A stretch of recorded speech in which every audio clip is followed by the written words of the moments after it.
एक बहुत बड़े दार्शनिक हुए हैं यूनान में। कहा जाता है दिन के 12 बजे लालटेन लेकर के चौराहे पर घूम रहे थे। किसी ने पूछा इतने सूरज के प्रकाश है उसमें भी वो आप लालटेन लेकर के खोज क्या रहे हो। आश्चर्यजनक होता है ना।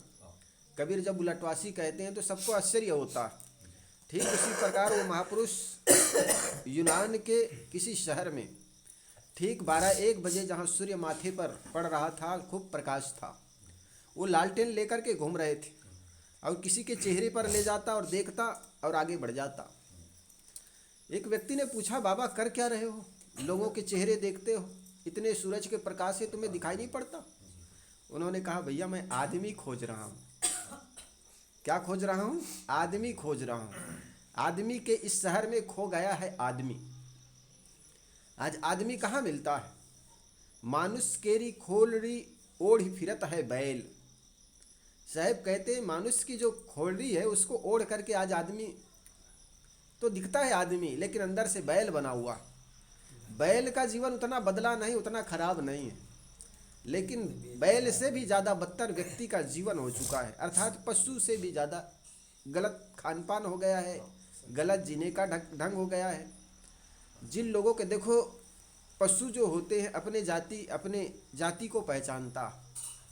बैल है, बैल का भाई होता है, मतलब साथ साथ जिनको एक साथ जोता जाता है बैल में, उनके साथ बहुत ज़्यादा नफरत नहीं होता, मानसिक नफरत नहीं होता है, आपस में कुछ थोड़ा बहुत कर लेता है लड़ाई, लेकिन इंसान तो पीढ़ी दर पीढ़ी तक नफरत पैदा करता है ना। कभी कोई भाई से अनबन हो जाता है तो बेटा को कहता है, देख बेटा ये मेरे अर्थी को हाथ ना लगाए, इतना जहर बो देता। तो आदमी थोड़े है वो। जिन लोगों के बीच रहते हो, सुंदर बर्ताव हो, आपस में भाई होते हैं, भाई एक खून के होते हैं। कभी किसी बात को लेकर बिगड़ जाए तो उसको समझने की चेष्टा कीजिए किस कारण ऐसा हुआ है। दो भाई थे, ये भरतपुर की घटना है। दोनों भाई में बड़ा प्रेम था। कभी सत्संग में जाते, कुछ मिठाइयाँ मिलती तो अपने दूसरे भाई के लिए लाते। बड़ा प्रेम था जब तक शादी नहीं हुई थी। शादी होने के बाद बाहर से दो बहुएं आई, दोनों के मन में खटकने लगा उन लोगों का प्यार। बहुएं दोनों तो लड़ती ही थी आपस में, और दोनों भाई जब मिल करके आपस में बात करते थे ना तो उनके अंदर जलन पैदा हो जाती। सोचती थी हम लोग तो लड़ती रहती हैं और ये लोग बड़े एक साथ बैठ करके एक थाली में बड़े गप्पा मारते हैं। उनके अंदर जलन हो जाती। पतियों को तोड़ने का प्रयास किया भरपूर, लेकिन पति आपस में भाई भाई में टूटे नहीं।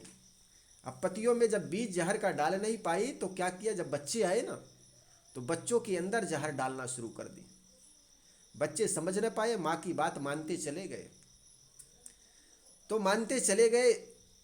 और उन दोनों को देख, बच्चों को देख करके दोनों भाई के अंदर बड़ी पीड़ा होती थी। देखो हम लोग तो आपस में मिलते हैं, बड़ा प्रेम है, लेकिन हमारी जो पत्नियां हैं, बहुएं हैं घर के, वो बच्चों में भी जहर डालते चली जा रही हैं। आपस में कोने में बैठ करके एक साथ जब मिलते थे ना तो छुप छाप के मिलते थे। अब कि पत्नियों को जब रुचती नहीं, भाता नहीं, तो चलो छुप छाप के मिलते थे। कभी भतीजा मिल जाते तो छुप छुप के उनको पैसा दे देते। ऐसा दोनों में प्रेम था। लेकिन जब आपस में प्रेम और पत्नी में ना मिले, अनबन रहे, तो वो सबके सोच करके बड़ी पीड़ा होती मन में उन लोगों की। एक बार क्या हुआ, बड़ा भाई गुजर गए। बड़ा भाई गुजर गए तो छोटे भाई के लड़कों ने सोचा इनके काठी में न जाए, ना तो उनके पूरा पकवान खाए। बड़ा भाई मर गए तो दरवाज़ा बंद कर दिया, दरवाज़ा के अंदर डाल दिया उनको कि ये कहीं उनके यहाँ खीर या पूड़ी खाने मत जाए, उनके श्राद्ध क्रिया मत जाए करके। अब वो बेचारा कमरे में बंद होए होए रोता था, कम से कम भाई का एक कांवर तो खा लूँ, गांव भर के लोगों को भोजन भंडारा कर रहा है, लेकिन ये दुष्टों के कारण मुझे भाई का अंतिम भोजन भी नसीब नहीं हो रहा है। तो जब अंतिम हो गया भंडारा, अब ख़त्म हो गया शाम के समय, तब लोगों ने सोचा, अब लड़कों ने सोचा अब कहाँ जाएगा पिताजी।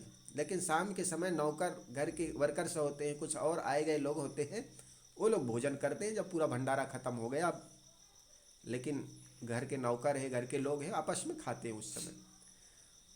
तो वो सभी लोग नौकर है और घर के और लोग हैं, मजदूर वर्ग है, सब खा रहे थे। तो वहीं पर छोटा भाई के जब दरवाज़ा खोल दिया, जाकर सीढ़ी के पास बैठ कर, जहाँ जूता उतारते हैं वहाँ पर बैठ करके बैठ गया।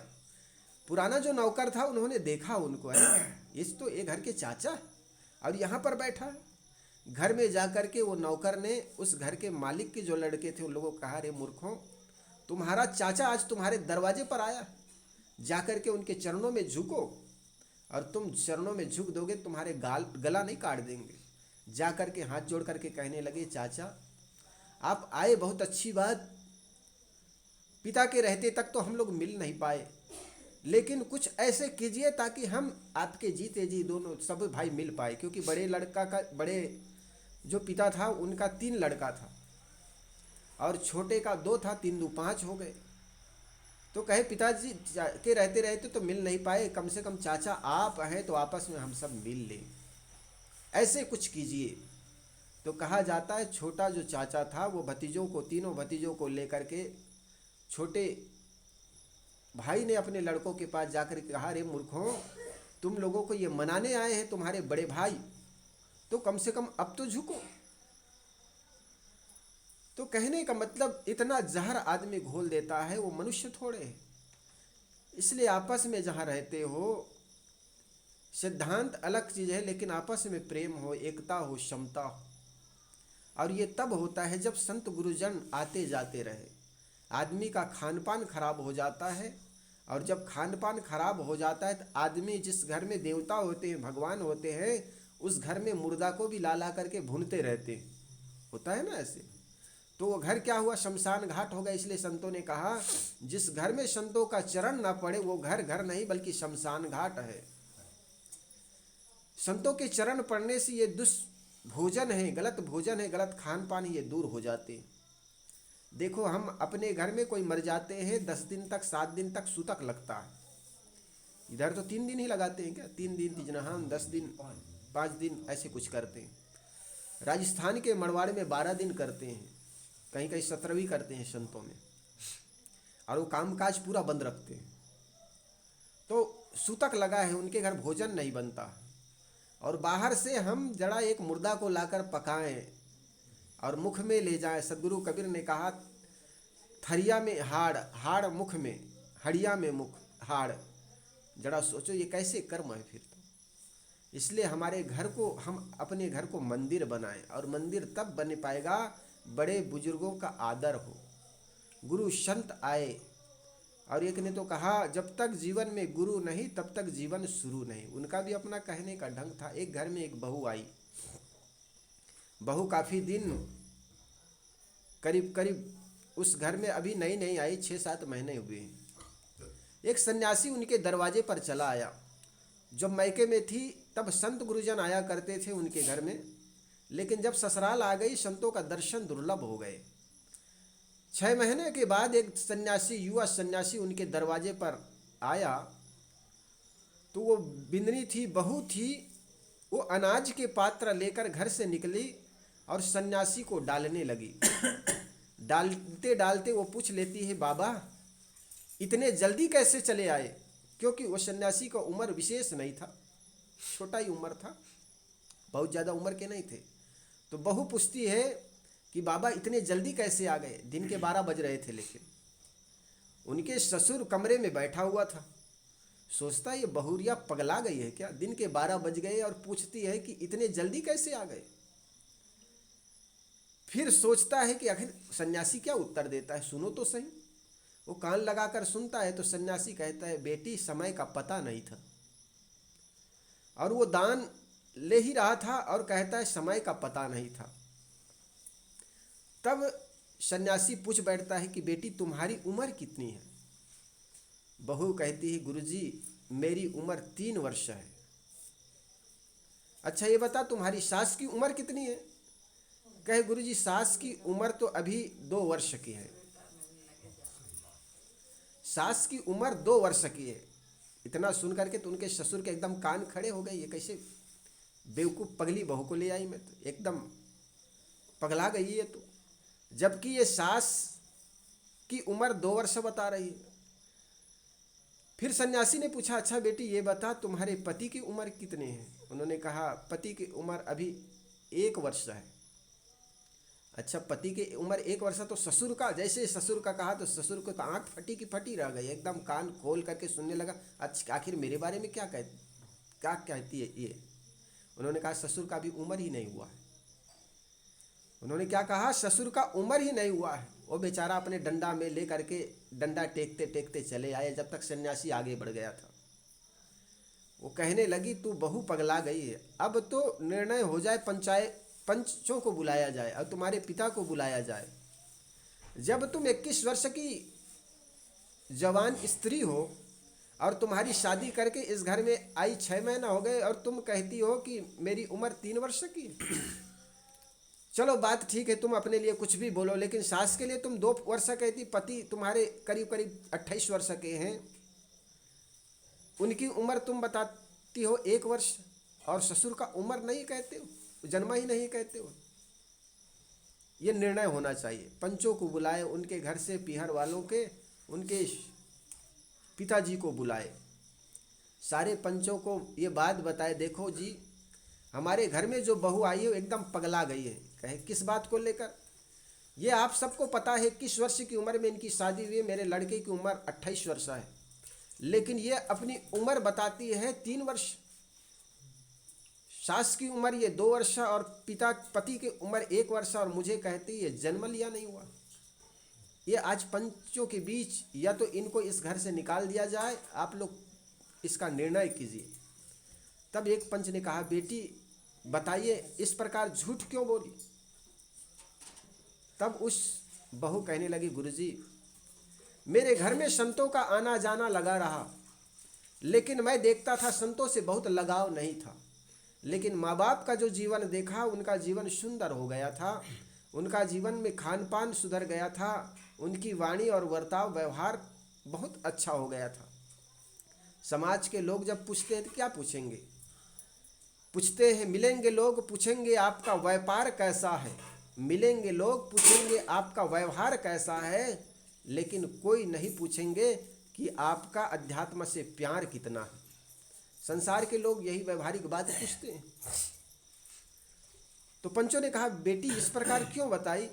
तो वो कहने लगी, गुरुजी पंच भगवान आप सब पंच हैं, इनके सामने मुझे बात तो रखनी ही पड़ेगी।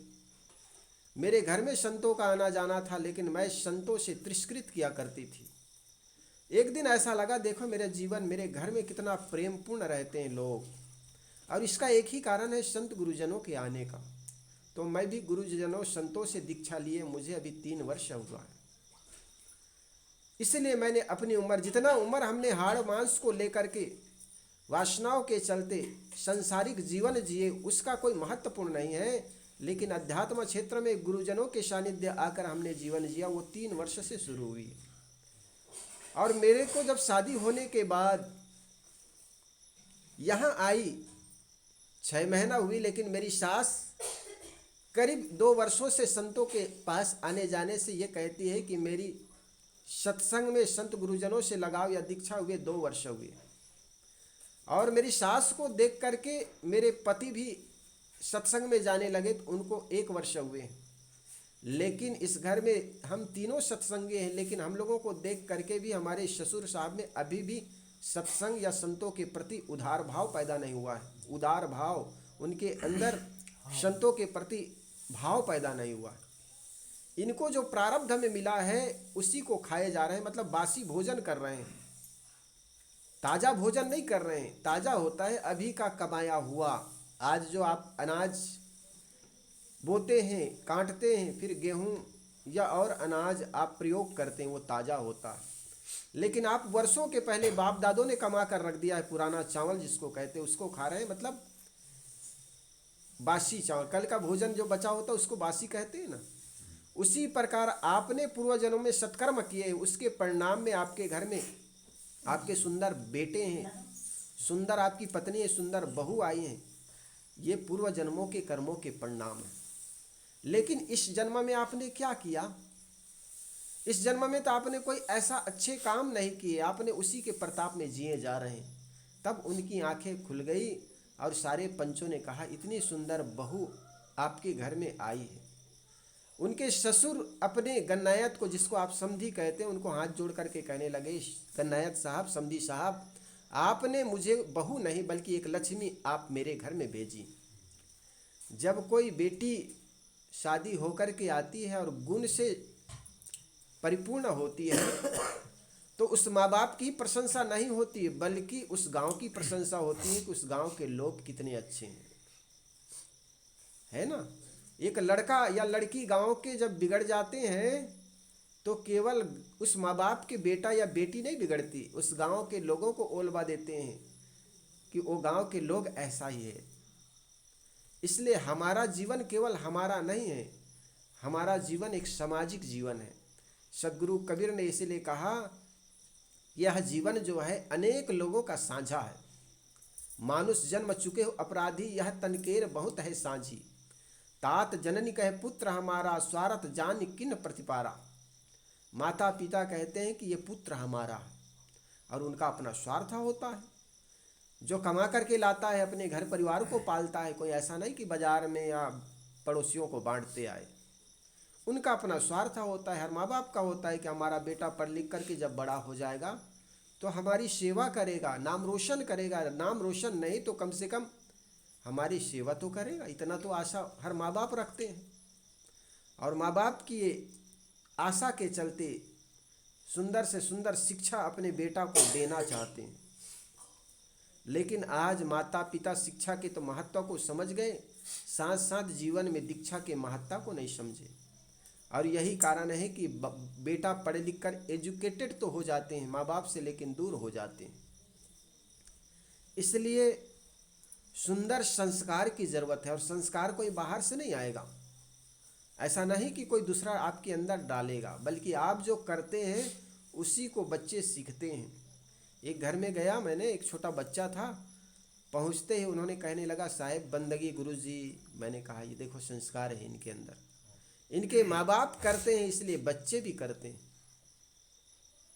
तो बच्चे कहाँ से सीखते हैं? अब इन्हीं घर आता हूँ, पिछले बार भी आया था, तीनों बच्चे बड़े जब एक एक करके स्कूल से आए तो बंदगी करने गए। तो ये बच्चों के संस्कार माँ बाप के द्वारा ही मिलता है। माता पिता को देख करके ही बच्चे सीखते हैं, बड़े बुजुर्गों को देखकर। माता पिता और गुरु इस धरती तल का त्रिदेव है। हम देखो जाकर के मंदिर में 1000 बार ढोंक लेते हैं, अगरबत्ती घुमा लेते हैं, लेकिन इनके घर आया संत गुरुजन आए हैं, माता पिता की शरणामृत लिए, कितनी अच्छी बात है। आदमी जाकर के बाहर बहुत ढोक लेता है, कोई पंडित को मनाता है, ओझा बैगा को मनाता है, अब महाराज हमारे ये काम बना दीजिए। लेकिन माता पिता के जिसके घर में खुश रहते हैं ना, उनके घर में काम कभी बिगड़ता नहीं। बिगड़ भी जाए तो धीरज का सहयोग लेता है। दुनिया में कोई ऐसा काम नहीं है जो बिगड़ जाने के बाद न बनता हो। इसलिए धीरज बहुत बड़ी औषधि है। और जिस घर में धीरज होता है, धैर्यता होती है, कठिन से कठिन परिस्थितियों को भी आदमी जी लेता। इसलिए ये बहुत ज़रूरी है धैर्य। बड़ी बड़ी घटनाएं घट जाती है। अभी देखो 2019 से करीब 21-22 तक कोरोना काल चला, कितने अच्छे अच्छे लोग चले गए। पूरे गांव के गांव बंद होता था, 12 बजे दिन में कोई आदमी दिखता नहीं था। आपके गांव में तो दूर पड़ता है शहर से, तो हलचल रहा होगा, लेकिन बड़े बड़े शहर पूरा बंद हो जाता था और कितने अच्छे अच्छे लोग चले गए। सांसों का क्या भरोसा, रुक जाए चलते चलते। जिंदगी में किसी का कोई भरोसा नहीं है। इसलिए जहाँ रह रहे हैं वहाँ पर सबके साथ प्रेम का बर्ताव करें। जीवन का कोई ठिकाना नहीं है, इसलिए सबके साथ अच्छे व्यवहार करें। एक भजन है, सभी मिलकर के गाएं। बोलिए सद्गुरुदेव की जय।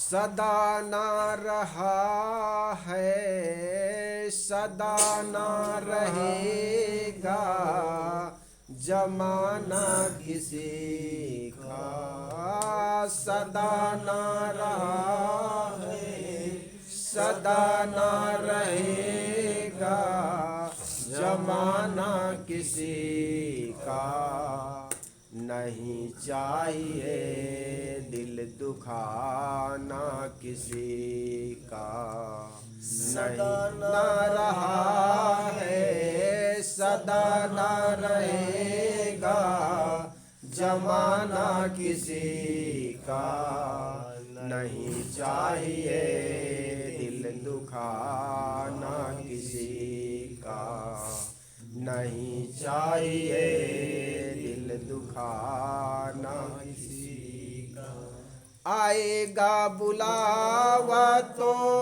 जाना पड़ेगा, आएगा बुलावा तो जाना पड़ेगा, सर आखिर तुझे को झुकाना पड़ेगा, आएगा बुलावा तो जाना पड़ेगा, सर आखिर तुझे को झुकाना पड़ेगा, वहाँ ना चलेगा, वहाँ ना चलेगा, बहाना किसी का नहीं चाहिए, दिल दुखाना किसी का नहीं चाहिए, दिल दुखाना किसी का।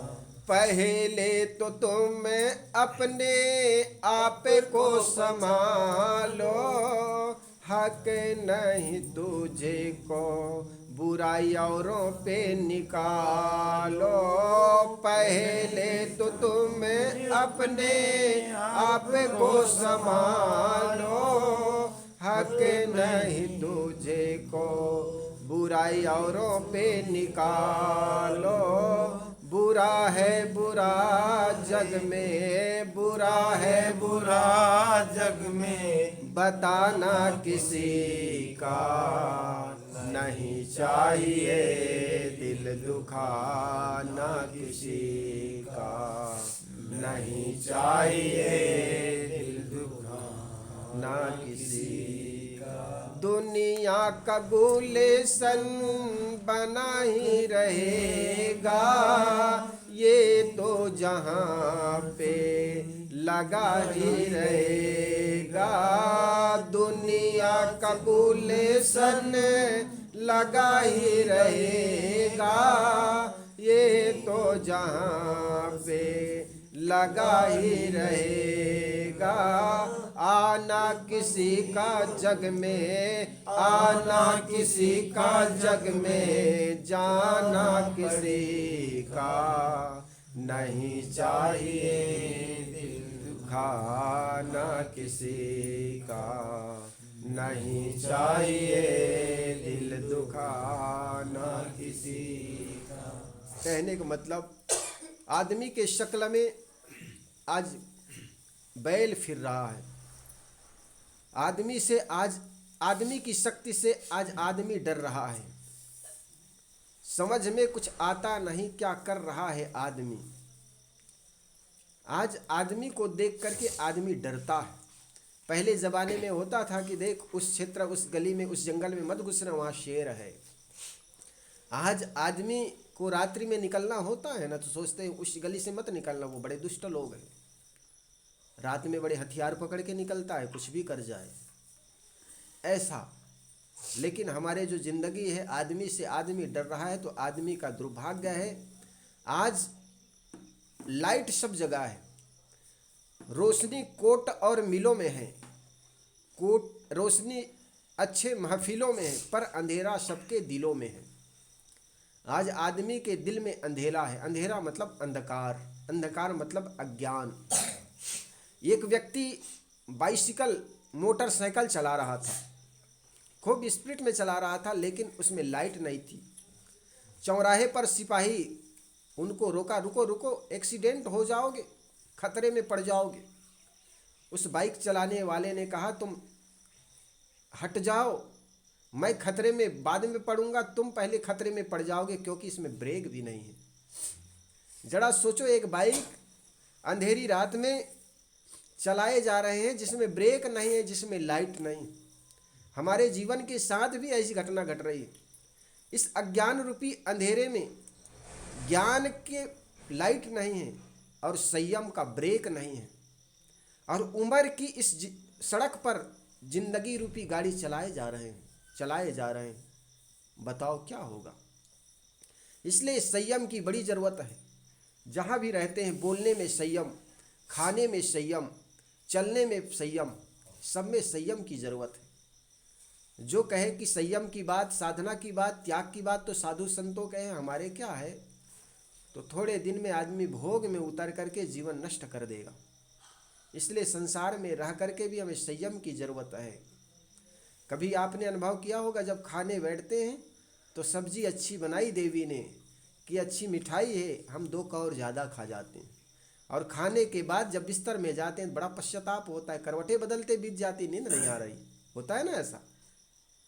कई बार ऐसा होता, पश्चाताप करते हैं, अब कल मैं 1 रोटी कम खाऊंगा। लेकिन जब खाने बैठे तो मन संयम से बाहर हो जाता। इसी प्रकार सभी क्षेत्र में एक शराबी जब शराब पीने की आदत पड़ जाती, पत्नी कहते बाजार जाकर 1 किलो आलू ले आना, तो चला जाता है शराब की भट्टी में।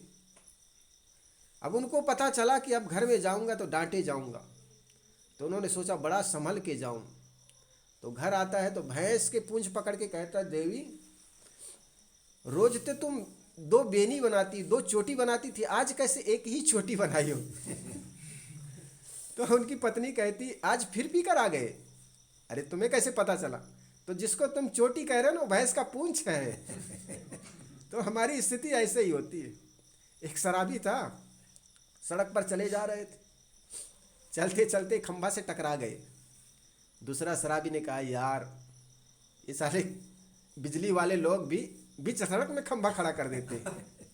अब खंभा बीच में था नहीं, वो तो नशा जब चढ़ जाता है ना, आदमी को 2 खंभे दिखाई पड़ता, तो उनको लगता है बीच से निकल जाऊं। 2 दिखाई पड़ रहा था, बीच से निकल जाऊं, बार बार चलता था तो टकरा जाता था।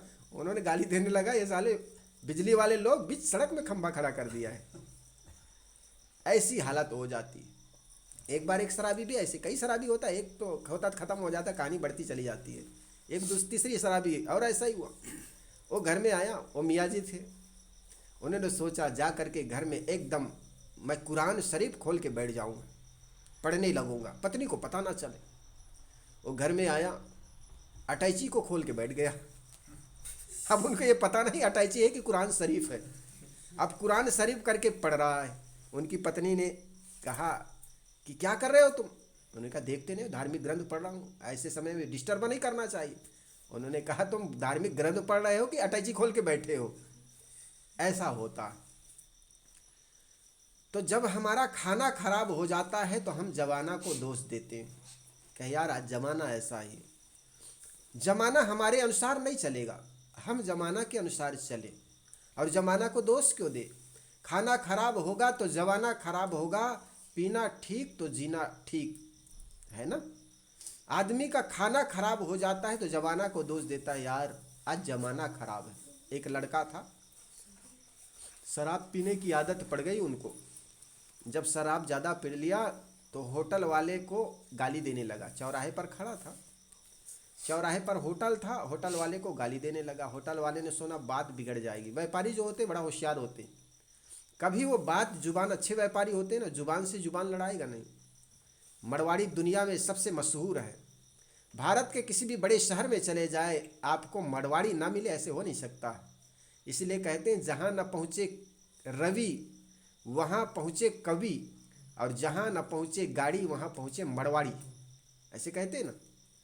तो आप लोगों के भी शहर में देखा ना, वहाँ पर बड़े होशियार होते हैं ये मरवाड़ी लोग। और ये धंधे के क्षेत्र में अदालत कचहरी कभी नहीं चलाते हैं। झगड़ हो जाएगा ना, चुप हो जाएगा, और ऐसे ही सफल होते हैं वो लोग। तो क्या हुआ, वो व्यापारी होटल वाले था, उन्होंने उसको गाली देने के बजाय विपरीत देने के, देखो एक गाली के जगह और गाली निकलती चली जाती, लौटा करके डबल हो जाती। इसलिए गालियाँ मिटती नहीं। महात्मा बुद्ध ने कहा ईर्षा से ईर्षा कभी मिटती नहीं, शत्रुता से शत्रुता कभी मिटती नहीं। गर्म लोहा को काटने के लिए ठंडा लोहा की ज़रूरत पड़ती है। इसलिए कोई आदमी अगर क्रोधित हो, घर में गुस्सा में हो, किसी से अनबन हो गया है तो मौन सबसे बड़ी औषधि है। जब पत्नी कभी किसी बात को लेकर ऊंची स्वर से बोलने लगे तो पति का दायित्व तो बनता है वहाँ पर मौन हो जाए, और पति कभी गर्म हो जाए तो पत्नी को बनता है कि वह भी वहाँ पर मौन हो जाए। एक दूसरे को स्वभाव को समझे, और एक दूसरे को स्वभाव को न समझने से जीवन नरक हो जाता। तो वो होटल वाले जो था मड़वाड़ी, उन्होंने उसको दोना दिया, दोनों में 2-4 पकौड़ी दिया। पकौड़ी लेकर शराबी बड़ा खुश हो गया और खुशी खुशी से होटल के सीढ़ी से उतर रहा था। होटल के सीढ़ी से उतर रहा था, उनका पैर लड़खड़ा गया। पैर लड़खड़ा गया तो दोना में तो हाथ में रह गया, पकौड़ी ज़मीन पर चली गई। पकौड़ी जब ज़मीन पर चली गई तो उधर से एक गधा निकला। गधा समय अच्छा जानकर पकौड़ी तो खा गया, लेकिन लीद करके चला गया। अब लीद करके चला गया, इधर शराबी अपने को संभाला और सोचता है यार दोना तो खा लिए, पकौड़ी ज़मीन पर गिरी होगी। तो पकौड़ी क्या उठाता है, गधे का लीद उठाता है, 2-4 दोना में रखा और 2-4 गधे का लीद रख के मुख में खाने लगा। और खाने लगा तो न तो नमक था तो न मिर्चा था। वो होटल वाले को गाली देने लगा कि आजकल ये होटल वाले लोग बड़े बेईमान होते हैं, पकौड़ी तो बनाते हैं लेकिन न तो नमक डालते न तो मिर्चा डालते, ऐसा दोष देते। अब ये दोष किसका है? अब अपने को पता नहीं कि हम क्या खा रहे हैं, क्या पी रहे हैं, और दोष देता है ज़माना को। आदमी की बुद्धि कितनी खराब हो चुकी है। दुनिया की सारी गंदगी को सुअर साफ करता है, मानव मल को भी सुअर साफ करता है, और उस सुअर को साफ कर देने वाले आदमी की बुद्धि क्या अच्छी हो सकती है जी? इसलिए कभी किसी जीव को मत खाएं। जीव को खाने वाले आदमी, देखो आपके हृदय में, आपके शरीर में भगवान का वास होता है, और आप अपने शरीर में भगवान का वास हुए उस भगवान को जब भोग लगाएंगे मांस का टुकड़ा, तो भगवान ने कहेगा कि अरे मूर्ख, तुमको इस मुंह को, इस शरीर को दिया था कि प्रभु का नाम लेना और अच्छे खाद्य पदार्थों को डालना, लेकिन तुम मांस डाल रहे हो, गलत चीज खाते हैं, गलत चीज पीते। आदमी को कहो यार तुम्हारी बुद्धि खराब है, तो आदमी परशुराम का बड़ा भाई बन जाता कि बुद्धि किसकी खराब है। अगर बुद्धि खराब है तो किसी और का, हमारी बुद्धि तो बहुत दुरुस्त है। लेकिन उनके खान पान को देखने से पता चलता है कि आदमी की बुद्धि कितनी खराब हो चुकी है। इसलिए जिस घर में हम रहते हैं, कभी गलत चीज़ों का सेवन ना करें, कभी गलत चीज़ों का लाए ना। हमने देखा एक सिंधी परिवार में जब गए थे तो बार बार कहते थे गुरुजी आप भोजन करिए, तो भोजन करिए कहे। हमने कहा फ्रिज खोल के देखे तो उनके घर अंडा पड़ा रहा। हमने कहा माता जी इस हालत में अब बताओ संतों को तुम भोजन कराओगी तो बताओ ये पाप किनको लगेगा? संतों को अगर भोजन कराते हो तो आपका जीवन पहले बात तो सात्विक हो, सुंदर हो, घर में ऐसे मांस मदिरा और अंडे का निषेध हो। लोग कहते हैं अंडे में बड़ा प्रोटीन होता है, और इसके लिए लोगों ने कहा ये तो शाकाहारी है। अरे शाकाहारी है तो कौन से पेड़ में फलता है मेरे को तो बताओ। अंडे भी किसी माँ का लाल है, और अंडे को शाकाहारी कहना ये दुष्टों का चाल है। इसलिए ये किसी फल का, पेड़ का फल नहीं है, बल्कि मुर्गा और मुर्गी के रजवीर्य से बनता है। देखो आप खखार के थूक दो, नाक की गंदगी भी निकाल दो तो झट से मुर्गा खा जाएगा, मुर्गी खा जाएगी। उसमें कितनी तक शक्ति है। घोड़ा चना खाता है, हाथी पत्ती खाता है, लेकिन उसके अंदर कितनी शक्ति होती है। और आदमी सोचता है मुर्गी खा करके हमें बड़ा बल आएगा। ये केवल मन का भ्रम है, मानसिक भ्रम है, इसको निकालना चाहिए। गांधी के मन में बहुत बार हुआ कि मांस खाने वाले आदमी बड़े बलवान होता है, लेकिन जिस दिन गांधी को पता चला वास्तव में जो ये गंदगी में जो प्रोटीन और दुनिया भर का मिलता है उससे कई गुना भिंगाए हुए चना में मिलता है, अमरूद में मिलता है। अमरूद और सेव में देखो, आदमी सेव चूँकि हमारे यहाँ होता नहीं, सेव बाहर से आता है, लेकिन सेव में जो विटामिन होता है जो शरीर के लिए आवश्यक है वही चीज़ अमरूद में होता है। अब अमरूद की कीमत इसलिए घट गई क्योंकि हमारे घर में पैदा होता है। घर में जो पैदा होता है उसकी वैल्यू हम समझते नहीं। घर में, हमारे घर में छाछ होता है, दूध होता है, बच्चे उसको पीते नहीं। वो चला जाएगा दुकान में कोल्ड ड्रिंक, हाँ, कोको कोला, वो पीता है। अरे घर में तुम्हारे छाछ है, वो अमृत है। घर में माताएं खूब बेलौना करके अच्छे बनाती है ना। हमारे महात्मा भी हमारे यहाँ छाछ खूब पीते हैं। हम लोग भी भोजन के बाद छाछ अच्छा प्रयोग करते हैं, चूँकि ये शरीर के लिए हितकर होता। जो आप गंदगी करते हो वो टॉयलेट क्लीनर होता। कहते हैं अगर कोको कोला का प्रयोग आप टॉयलेट के क्लीन करने में प्रयोग करोगे ना तो बहुत अच्छा साफ होता। हमने तो किया नहीं, लेकिन वो बर्तन काला हो जाता है ना उसमें भी। और ये ब्रश डाल के विम बार थोड़ा डाल करके तावा अगर काला हो तो ये सब प्रयोग करते हैं।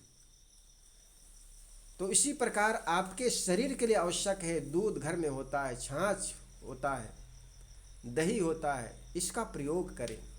घर में जो चीज़ होती है, आसपास जो चीज़ होती है, हमें बाहर के प्रति आकर्षण बना रहता है। जो हमारे घर में हम पैदा नहीं कर सकते वो बाहर के लाते हैं और कहते हैं ये विदेशी ब्रांड है, ये विदेशी चीज़ है। यद्यपि हमारे घर में जो अमरूद फलता है, चूँकि ये अमरूद हमारे घर में नहीं फलता, हमारे प्रदेश में नहीं फलता, वो कश्मीर में फलता है। और कश्मीर में लाते लाते ट्रांसपोर्ट के चार्ज बढ़ जाता है, यहाँ तक आने में उसका रेट बढ़ जाता है। आजकल तो आपके यहाँ हाइब्रिड अमरूद जो पैदा होता है ये भी सेव को फैल कर गया। रेट में होता है ना 150 120 रुपये किलो वो अमरूद का होता है कि नहीं। यहाँ पर रायपुर में स्टेशन से गुजर रहा था तो कहे 120, मैंने कहा यार सेव को भी फैल कर गया है। तो कहने का मतलब घर में जो चीज़ है उनका प्रयोग करें। देखो घर में माताएं अंगाकर रोटी बनाती, वो पिज़्ज़ा और बर्गर आदमी होटल में जाकर खाता, वो स्वाद जो अंगाकर रोटी और धनिया मिर्ची की चटनी, लेकिन आदमी उनको खाएगा नहीं। होटल में जाएगा पिज़्ज़ा बर्गर खाएगा जो सड़ा हुआ मैदा का बनता। तो सबसे पहली बात तो हमारा खान पान ठीक हो, बाहर में जाकर जहाँ तहाँ खाए ना।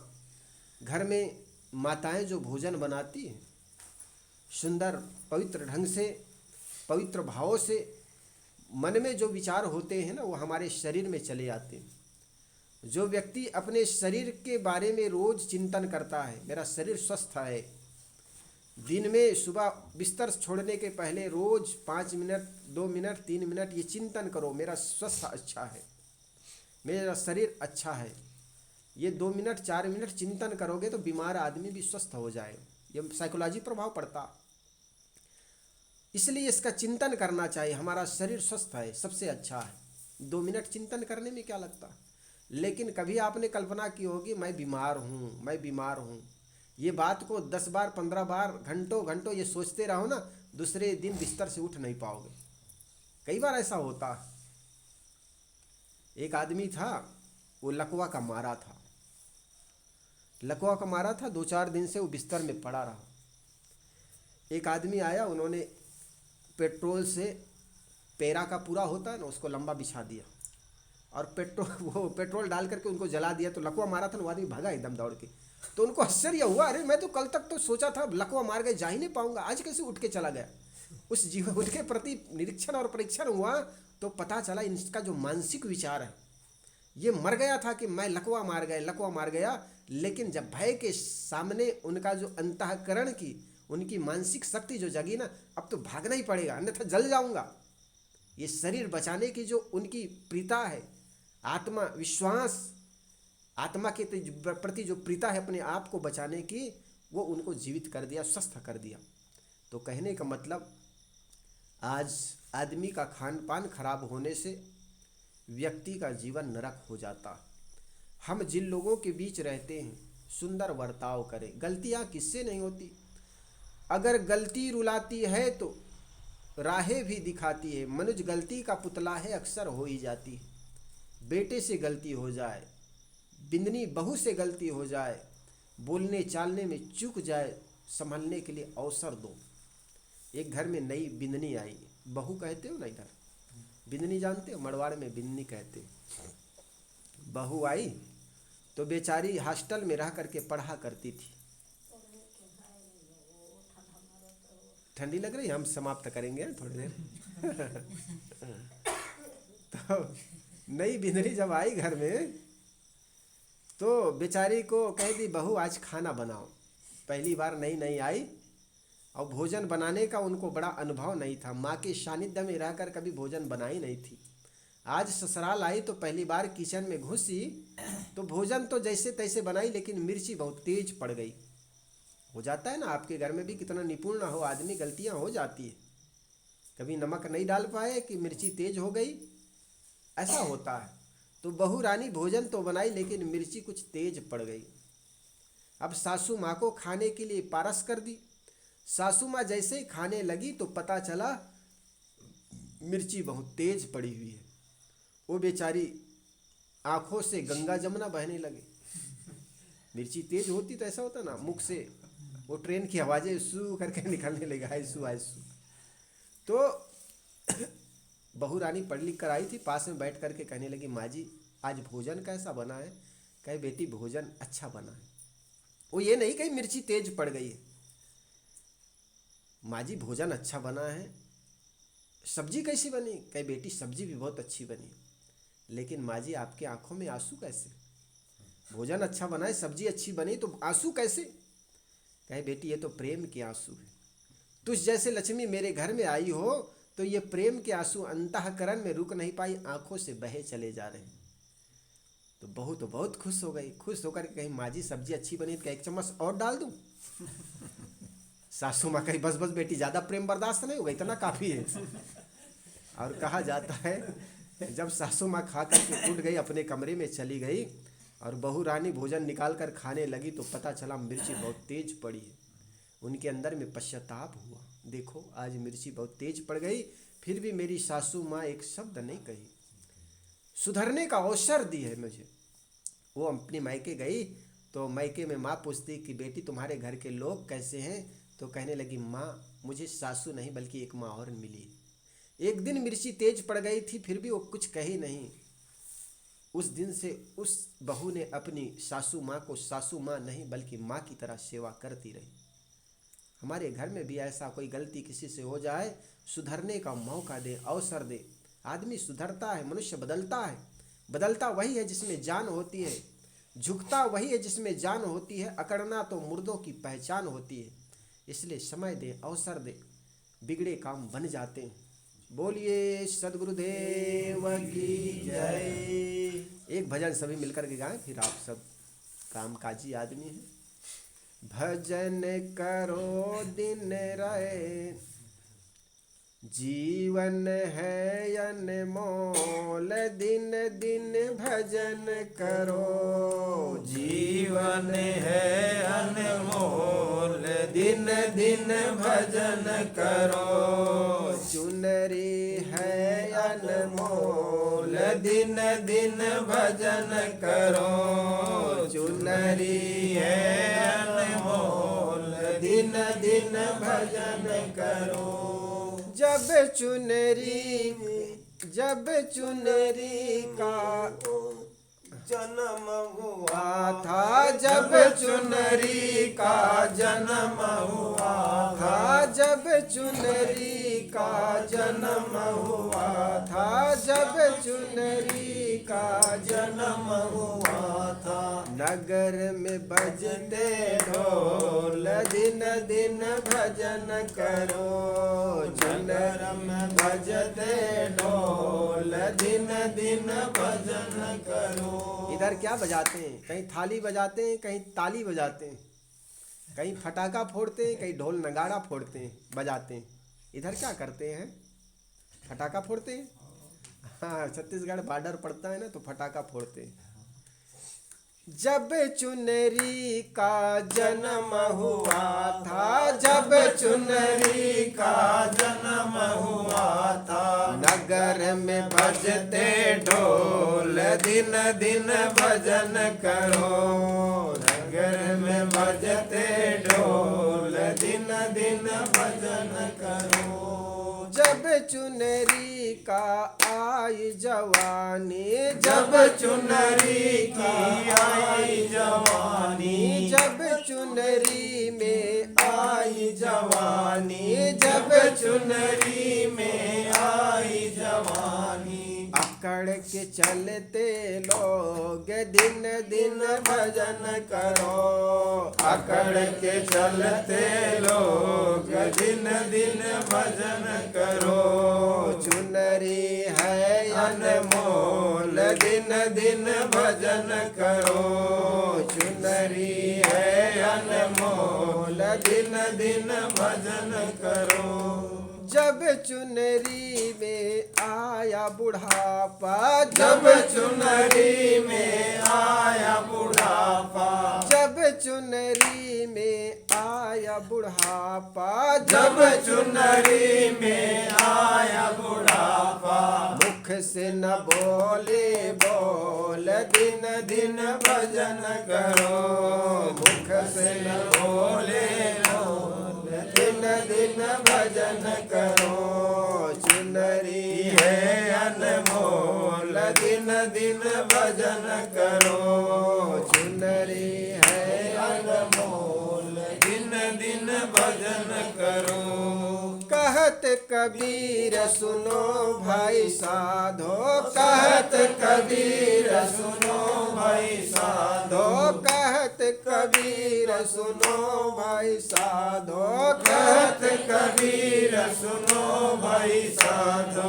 भजन करो दिल खोल दिन दिन भजन करो। भजन करो दिल खोल दिन दिन भजन करो। चुनरी है अनमोल दिन दिन भजन करो। चुनरी है अनमोल दिन दिन भजन करो।